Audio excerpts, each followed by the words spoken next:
자, 오늘은 우리 모두가 진짜 좋아하는 좌파 우파에 대해서 한번 생각해 볼까 해요.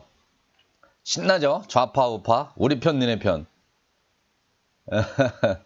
수구꼴통, 빨갱이, 좌좀, 뭐 서로 싸우죠. 편먹기 싸움이에요, 이거.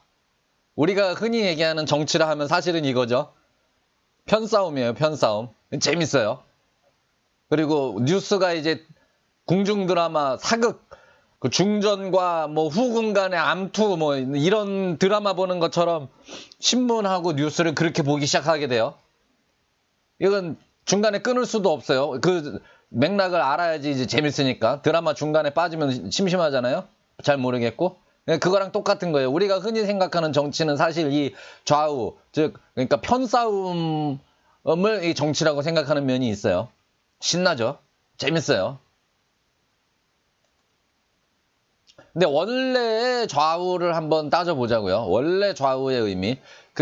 좌파, 우파의 말이 생겨난 계기는 프랑스 혁명 전후해서 프랑스에서는 그때쯤 해가지고 이제 국회 같은 게 있었어요. 국회가 이제 에스테이츠 제너럴이라 그래서 삼부회라고 우리나라에선 번역을 해요. 이 삼부라고 한 거는 왜 그러냐면은 이 서드 에스테이트가 있어서 그러거든요. 귀족 계급하고 그 다음에 이제 성직자 계급하고 그 다음에 이제 부르주아 계급이 있는 거예요. 이들이 이제 국사를 논하는 거예요. 부르주아 계급은 나중에 참가한 건데 이제 기존에는 뭐 성직자 뭐 귀족 이런 사람들이 모든 거를 결정하던 시절에서 이제 부르주아들이 이제 국부론에서도 읽으면 나오겠지만은 부르주아들이라는 게 이제 도시에 사는 사람들을 얘기하고 도시에 사는 사람들이 이제 농업에서 벗어나서 공업과 상업에 종사하면서 막대한 부를 얻게 되면서 그들의 영향력이 커지게 된 거죠. 국가도 이제 어느 정도 이제 현대 국가로 접어드는면서 어떤 그런 개인들의 권리를 막무가내로 이렇게 박탈하지 못하고 어떤 법과 제도를 통해서 운영하면서 그들이 어떤 보호를 받으면서 신분은 낮음에도 불구하고 보호를 받으면서 어떤 쌓아온 부와 사회적 영향력으로 인해서 자기들의 자리를 찾기 시작했고 그들이 역시 정책을 결정하는 한편에 서게 됩니다. 그래서 세 개의 계급이 모여서 회의를 한다 그래서 삼부회라고 이거 칭했던 것 같아요. 영어로는 The Estates General이라고 해요. 이 에스테이츠의 뜻은 우리는 그냥 어떤 자산이나 이런 걸로 인식을 하고 있는데 동아출판 사전을 보면은 어떤 정치 사회상의 계급을 얘기하는 뜻을 가지고 있어요. 어떤 지위나 신분을 뜻하기도 하고. 이 자리에서 누가 정해준 것도 아닌데 대체로 성향이 비슷한 사람들끼리 모여 앉게 되었다고 합니다. 계급별로 모여 앉은 게 아니라 그러잖아요. 서로 이제 얘기를 주고받고 이러다 보면은 마음이 맞는 사람들끼리 이렇게 얘기가 오갈 거 아니에요. 그 사람들끼리 앉아서 수다를 떨다 보니까 모여 앉게 되겠죠. 그렇게 자연스럽게 모여 앉게 되었다고 해요. 구글에서 이미지를 찾아봤더니 이제 1789년에 혁명이 일어나던 해죠. 프랑스 혁명이 일어나던 해에 에스테이츠 제너럴의 모습을 이렇게 그림으로 묘사한 게 있네요. 그러니까 의장을 중심으로 이게 의장인가요? 아니면 이쪽이 의장인가요? 이쪽이 의장 같은데요. 의장을 중심으로 왼쪽에 앉은 사람, 의장을 중심으로 오른쪽에 앉은 사람. 요 좌파, 우파. 이런 얘기인 거죠. 근데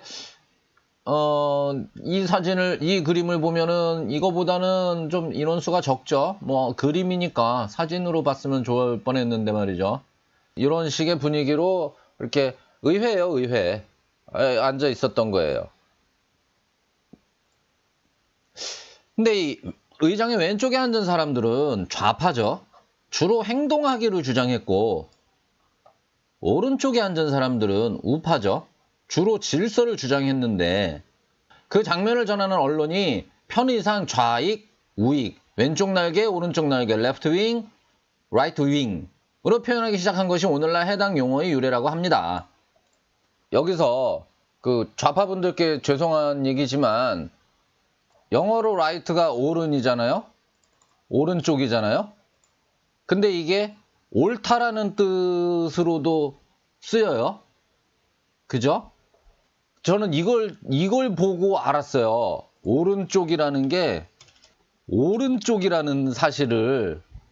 희한하지 않아요? 영어랑 같은 개념으로 쓰고 있었다라는 게. 우리 어릴 적에 밥 먹을 적에 왼손으로 먹으면 어른들이 바른 쪽으로 먹어라 그랬었어요. 바르다, 오르다, 옳다. 오른쪽이 옳다. 우연의 일치일까요? 그렇다고 제가 좌파는 나쁜 거라고 얘기하는 거 아니에요, 절대로. 저는 우파예요. 예, 조금 있다가도 이제 얘기가 진전이 되겠지만, 여기서 행동하기를 주장하는 거랑 질서를 주장하는 거랑 나쁜 게 뭐가 있어요? 둘 다 옳죠. 둘 다 옳아요. 근데 질서를 좀 무시하더라도 행동하는 것과 그냥 요 모양 요 꼴로 살더라도 질서만 주장하거나, 그게 조금 나쁜 거겠죠. 언제나 중요한 건 바란스죠, 뭐. 공자님이 얘기한 중용, 바란스. 그게 제일 중요하죠.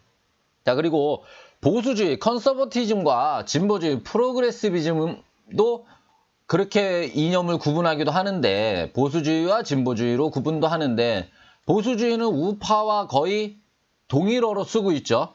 진보주의는 좌파와 거의 동일어로 쓰고 있죠. 맞아요. 좌파는 행동을 주장하고 그 우파는 질서를 주장해요. 보수주의는 질서를 주장하는 거예요. 한쪽은 체제의 유지, 즉 질서를 주장하고 다른 쪽은 체제의 개혁을 주장하는데, 이는 좌우의 개념과 마찬가지입니다. 근데 이 두 가지 정치적 성격은 이념으로 구분된 것이 아니고, 이건 제 얘기예요. 정치를 움직이는 가장 큰 동력원인 편먹기를 위해서 올려지는 청백기와 같다. 그 편은 무작위로 형성되는 것이 아니라 사람들의 성향에 따라 지어지는 것인데, 좌파는 대체로 젊고 똑똑하고 민첩하고 건강하고 도전적이고 따뜻하고 감성적이란 얘기죠. 반면 논리와 경험, 축적된 자산이나 조심성이 부족한 편입니다. 우파는 대체로 점잖고 지혜롭고 냉정하고 조심스럽지만 고집스럽고 안주하는 편입니다. 우파는 대체로 이성이 지배한다라고 여겨져요. 좌파는 감성이 지배한다고 여겨지고요.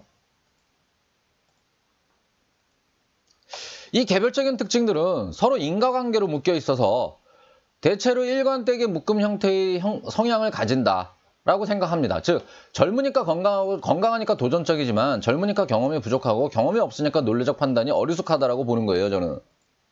둘 사이에 무엇이 옳은가를 따지는 것은 무의미하다라고 봅니다. 누구에게나 두 성향은 동시에 존재하고, 제가 우파라고 해도 저도 좌파적인 성향이 동시에 존재하는 거예요. 상황과 여건에 따라 지속해서 변하는 것이다. 생뚱맞지만 앞서 언급했던 나의 생존과 번영의 그런 정의론에서 보수는 생존을 더 중점을 두는 것이고 진보는 번영에 더 중점을 둔다라고 저는 해석합니다. 이 둘 사이의 균형이라는 것은 자동차의 브레이크와 엑셀레이터의 관계와 같다라고 저는 생각해요. 이게 둘이 동시에 작용하면서 바란스를 맞추는 게 아니라 좌파와 우파가 동시에 가는 게 아니에요. 번갈아 작용하는 거예요. 그래서 언뜻 서로를 방해하는 존재로 보일 수는 있는데, 사실은 자동차의 브레이크 없이는 가속이 안 돼요. 죽을 거 뻔히 알면서 누가 가속을 해요. 브레이크 없이는 가속을 할 수가 없어요. 그 다음에 가속을 안 할 거면 브레이크도 의미가 없죠. 그런 상호 의존 관계라고 저는 보는 거예요. 번영하지 않을 것이면 무엇 때문에 생존하는지 의미를 찾기 어렵고, 생존 없이 번영은 존재할 수 없다고 봅니다. 프랑스 혁명 당시에 부르주아, 좀 전에도 말씀드렸지만 부르주아는 이 버거 있잖아요. 버거. 이게 뭐 독일어든 영어든 라틴어든 뭐 사실은 그 뿌리는 하나라서 대충 비슷한 말들이 많아요. 그 버거라는 게, 버그라는 게 그 도시를 얘기해요. 동네, 타운을 얘기해요. 버그, 독일어로 버그가. 그래서 무슨 남아공의 요하네스버그, 이거는 그 네덜란드 계통의 사람들이 그 먼저 남아프리카 공화국을 세웠잖아요. 그 요하네스버그의 버그가 그 도시라는, 타운이라는 얘기예요. 그 요한네라는 그 사람의 도시라는 뜻이에요. 그 다음에 뭐 그 살스부르크 뭐 이런 거, 부르크가 이게 버그예요, 버그. BURG. 그래서 부르크. 그게 동네를 얘기하는 거예요. 살스부르크, 그 다음에 뭐 브란덴부르크, 뭐 이 독일 계통의 동네들은 다 뒤에 버그가 들어가 있죠. 우리나라의 무슨 시와 같은 개념이에요. 그게 이제 독일어로 얘기하면 부르크고, 영어로 얘기하면 버그고, 햄버거, 함부르크를 햄버거라고 하죠. 함부르크. 햄버거예요, 그게. 햄버그예요, 햄버그. 햄버거 그러면 함부르크 사람들, 내지는 함부르크 사람들이 먹는 음식, 함부르크 사람들의 소세지를 얘기하는 게 햄버거예요. 그런 식으로 영어의 버거에 해당하는 프랑스 말이 부르주아예요, 부르주아. 버거를 프랑스 말로 얘기하면 부르주아. 같은 말이에요, 다. 도시에 사는 사람들을 의미하는 거고요. 그 시대의 진보 세력이었어요. 그 전의 귀족과 성직자들이 지배하던 세상에서 새롭게 떠오르는 계급이죠. 새롭게 떠오르는 어떤 집단. 그 시대의 프랑스 혁명 당시의 진보 세력입니다. 하지만 수십 년 후에 프롤레타리아 혁명이 그 부르짖는 시대가 오자 보수 세력을 상징하는 말이 돼버렸죠. 부르주아라는 말이. 프랑스 혁명 당시에는 진보 세력을 상징하는 그 계층이었는데 프롤레타리아 혁명, 공산혁명 때는 보수 세력을 지칭하는 단어로 바뀌어요. 그죠? 뭐가 좌다, 우다, 뭐가 보수다, 진보다 얘기를 할 수 없는 거예요. 이렇게 변하는 거지. 참고로 프롤레타리아라는 거는 그 라틴어로 그 가진 건 자식밖에 없다라는 뜻의 의미래요. 그러니까 아무것도 못 가졌다. 그러니까 무산 계급이라고 번역을 해요. 우리나라에서는 프롤레타리아를. 그 생산 수단이 없다. 무산. 그래서 무산 계급이라고 하고 얘기가 조금 엇나가지만 그 반대편에 서 있는 부르주아를 유산 계급이라고 합니다. 이 사람들이 그 자본가를 얘기하는 거죠. 생산 수단이 있는 사람, 토지와 뭐 기계와 자본이 있는 사람, 생산 수단이 있는 사람을 유산 계급이라고 하는 거고. 그래서 이렇게 하다 보니까 우리나라가 그 중산층을 가운데 중자를 써서 중산계급이라고 그래서 중산층이라고 하는 거예요. 근데 영어로는 이렇게 중산층을 가리키는 말이 따로 있는 게 아니라 그냥 가운데층이에요. 그러니까 돈 많은 자본가도 아니고 가난한 서민도 아니고 한 달 벌어서 먹을 걸로 다 지출하고 겨우겨우 살아가는 계층이 아니라 어느 정도 여유를 부릴 수 있는, 어느 정도 상류층이나 향유할 수 있었던, 그 전에 상류층이나 향유할 수 있었던 어떤 레저 활동, 그 다음에 어떤 그 남는 돈으로 어떤 은행에다 넣어놓고서는 어떤 투자도 도모할 수 있는, 그러니까 중간에 형성되어 있는, 그렇다고 어떤 부자 지배계급은 아닌, 상류층은 아닌 그 사람들을 미들클래스라고 할 뿐인데, 이 우리나라 말로, 우리나라 말이 아니라 사실은 일본을 통해서 번역이 된 거죠. 중산층이라고 하다 보니까 이 중산층이 무슨 대단한 계층인 줄 알아요. 대부분의 사람들이. 중산층의 기준이 뭐 얼마인데, 뭐 아파트가 뭐 7억짜리가 있어야지 뭐. 그 나무위키를 통해서 보면은 중산층의 기준을 뭐 OECD 기준이라는 게 있네요.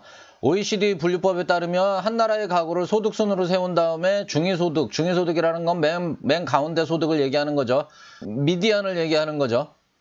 그래서 중위소득의 마이너스 50%에서 플러스 50%까지 소득을 가진 집단을 말한다고 OECD가 분류를 하는데, 이거는 진짜 그냥 편의상 이렇게 한 거고 원래 의미로서의 중산층을 얘기하는 건 아니에요. 그냥 어떤 통계를 내기 위해서 이런 기준을 제시하는 것 뿐이지, 중산층이라는 거는 그 예전에 그 페전트 그 농노들이 겨우겨우 먹을 거 겨우겨우 살아가던 시절에서 벗어나서 그 다음에 어떤 그 노동자 계급이 한 달 월급을 받아봐야 먹고 사는데 겨우 쓰고 직업을 잃어버리면 바로 죽어버리는 정도의 열악한 상황에서 살던 그런 상황에서 벗어나서 어느 정도 여유를 부려가며 살기 시작한 그런 시대의 서민들을 얘기하는 거예요. 중산층이라는 것은. 그러니까 현대사회에서는 한 90%가 여기에 속하는 거죠. 한국에서 체감 중산층은 연봉 6천만 원에 자산 7,800만 원이 있어야 하는데, 이것은 월급쟁이 중 소득 상위 16%에 해당한대요. 그러니까 굉장히 그 높은 수준에 있는 사람들을 기준으로 이게 중산층이니까 나는 하층민이다 뭐 이렇게 생각하는 사람들이 은근히 많이 있는 것 같아요. 다 쓰잘데기 없는 생각이고요. 뭐 여하간에 얘기가 많이 빠졌는데 이 계층 중산층이라는 얘기가 하여튼 그렇습니다. 그런데 뭐 여기서 하려던 얘기는 이 얘기가 아니죠. 그 부르주아도 혁명 세력이었고 좌파였으나 시대가 지내니 우파가 되더라. 이 사람들의 성향이 바뀐 게 아니라 그냥 시대가 그렇게 그 사람들을 그렇게 부르는 거예요. 그 현대사회 진보 세력을 상징하는 공산주의 역시 그 혁명이 이루어졌던 곳에서 다시금 변화의 물결이 몰아닥칠 때는 보수라 불렸다. 러시아에서 다시 어떤 그 개혁 개방 혁명이 불어닥쳤을 적에 기존의 기득권층 공산주의 당 간부들은 보수라고 불리는 거죠.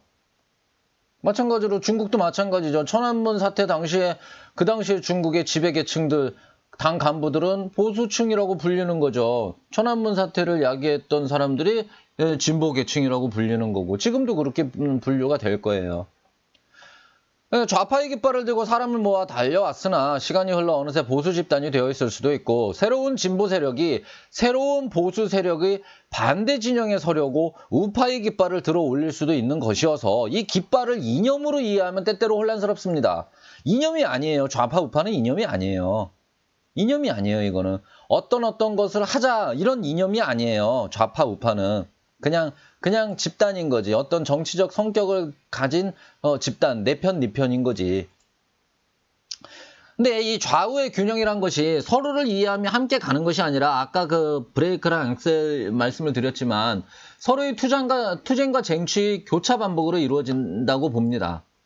엑셀레이터가 짜증낼까봐 브레이크를 살살 밟는다든가 브레이크가 힘들까봐 애초에 천천히 달린다든가 하는 식으로 균형을 잡는 것이 아닙니다. 자동차는.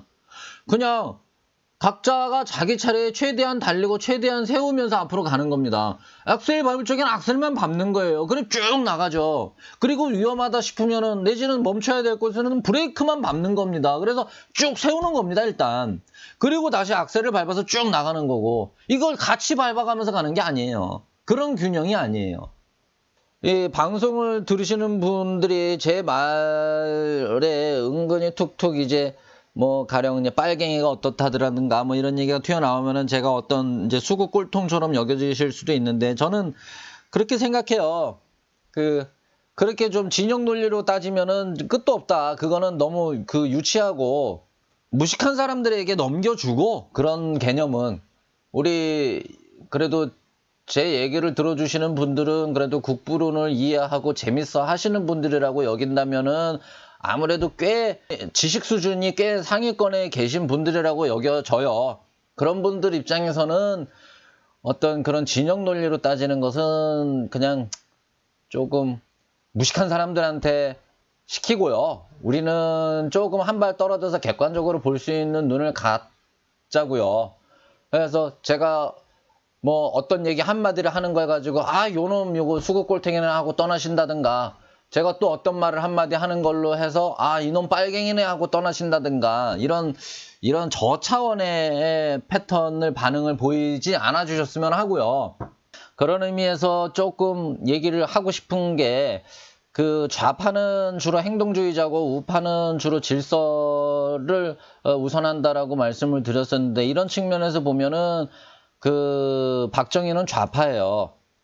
당시 5.16 혁명 당시에 모든 진보 세력, 모든 진보적인 젊은 사람들, 군인을 중심으로 한 젊은 사람들은 사회를 개혁하기를 원했었고 그 상대 쪽에 서 있는 사람들은 주로 조선시대, 일제시대를 거치면서 기득권 세력들이었던 면이 있죠.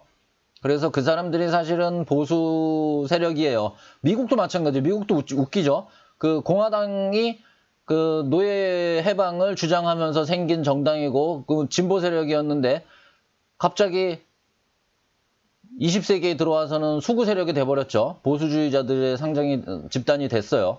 그렇게 변합니다. 또 제 말씀을 좀 드리자면은 저는 굉장히 행동을 주장을 하는 편이에요. 그러니까 좌파죠. 이런 측면에서는 좌파죠. 하지만 대한민국에서는 그걸로 좌우를 구분하기보다는 그 민주당을 지지하냐 한나라당을 지지하냐라는 걸로 좌우를 구분을 하죠. 저는 그런 측면에서 민주당을 어마어마하게 혐오하고 한나라당을 다른 쪽으로 혐오하는데 민주당 쪽에 있는 사람 중에서는 단 한 사람도 쓰레기가 아닌 사람을 찾을 수가 없는데 한국당에서는 훌륭한 사람을 얘기하는 게 아니에요. 쓰레기가 아닌 사람 몇몇이 보여요. 그래서 한나라당에 대한, 한국당에 대한 거부감이 조금 덜한 편이에요. 그래서 투표를 하면 저는 한국당에다 합니다. 왜? 민주당은 단 한 사람도 쓰레기가 아닌 사람이 없기 때문에. 그런 측면에서 저는 수구 꼴통이죠. 우파예요. 그리고 이승만을 거의 뭐 우리 민족에게 신이 내려준 선물이다라고 생각할 정도로 저는 이승만을 높이 평가합니다. 뭐 어떤 정치적으로나 어떤 대한민국의 위인으로서만 높이 평가하는 게 아니라 그 사람의 어떤 개인적인 사고방식과 개인적인 이력조차도 저는 굉장히 멋진 남자라고 생각을 해요. 아, 상남자예요, 이승만. 멋있어요. 그 다음 그거에 반대쪽에 서 있는 사람이, 인간적인 성격이 반대쪽에 서 있는 사람이 박정희예요. 박정희는 섬세해요. 그러니까 굉장히 좌파적인 어떤 성격을 갖고 있고 좌파적인 그런 그 커리어를 뭐 쌓은 거예요. 혁명을 했잖아요. 혁명을 좌파적인 성격으로 혁명을 한 거예요. 굉장히 바람직한 혁명을 한 거죠. 박정희도 저는 무척 좋아합니다. 왜? 너무 똑똑하고 너무 감성, 그 여린 감성, 따뜻한 마음을 그냥 읽혀요. 굉장히 그 이승만과 박정희는 굉장히 대비되는 성격의 둘인데 둘 다 우리 대한민국으로서는 좌우의 번갈음이 굉장히 신이 내린 선물 정도로 둘은 대한민국에 굉장히 이루었다라고 생각을 해요. 그 둘을 좋아하는 것만 가지고 저는 이제 수구꼴통이 돼버리죠. 무식한 사람들한테는 그렇게 여겨질 수밖에 없어요. 또 한편으로는 저는 이따가 나중에 이제 또 이 혁명 3.0의 어떤 한 근간을 이루는 것 중에 하나가 경제적으로 부동산을 국유화해야 된다고 여겨요. 그건 저는 빨갱이죠. 부동산을 국유화하지 않으면 안 된다라는 주장을 이따가 이제 차례가 되면은 그 얘기할 차례가 되면은 제가 할 거예요. 근데 뭐 겁먹지 마세요. 뭐 무상몰수는 아니니까 강제 몰수를 할 거예요. 그걸 주장할 거예요. 근데 무상몰수는 아니고 뭐 시세대로 몰수를 할 거예요. 뭐 나중에 재밌게 들으시고 약간 그런 측면에서 보면 저는 뭐 급진 빨갱이죠. 자, 저는 빨갱입니까? 수구꼴통입니까? 그죠?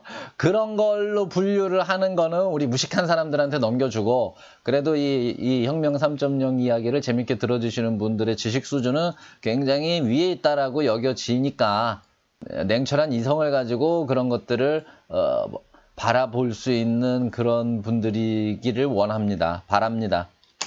또 한편으로 현대적인 좌우 개념으로 좌파는 주로 어떤 복지를 주장하고 우파는 주로 어떤 성장을 주장하는데 저는 무엇을 더 중시하느냐? 당연히 성장을 중시합니다. 하지만 복지도 잘 챙겨 먹어요. 복지도 나쁘지 않아요. 성장을 더 중요시 생각하는 것 뿐이지. 성장으로 복지가 따라온다라고 보는 거죠.